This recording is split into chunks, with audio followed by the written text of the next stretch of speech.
আমি তো এখন বুঝতে পারছি হুমায়ুন কবিরের এই কনফিডেন্সটা কোথা থেকে আসে।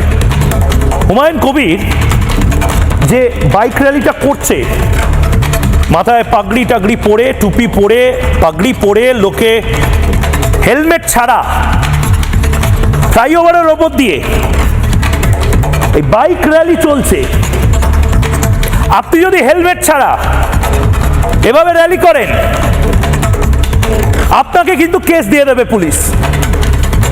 আপনি এরকম ভাবে কলার উঁচিয়ে যদি গোটা এলাকা জুড়ে বাইক মিছিল করেন আজকের দিনে, উচ্চ মাধ্যমিক পরীক্ষার দিনে, আপনাকে কিন্তু পুলিশ চালান কেটে দেবে। কিন্তু মমতা বন্দ্যোপাধ্যায়ের পুলিশ হুমায়ুন কবিরদেরকে ভয় পায়। হুমায়ুন কবির তৃণমূল কংগ্রেসের সাসপেন্ডেড বিধায়ক। হুমায়ুন কবির, তাকে এখন অব্দি তৃণমূল কংগ্রেসের দম হয়নি বহিষ্কার করা। হুমায়ুন কবির বরঞ্চ এটাও বলছে যে তৃণমূল কংগ্রেসের সঙ্গে তার যে সম্পর্কটা সেটা অনেকের সঙ্গে নেই, এবং তিনি যা যা জিনিস জানেন তার কাগজপত্র যদি হুমায়ুন কবির বের করতে শুরু করে অনেকের বিপদ বাড়বে নাকি।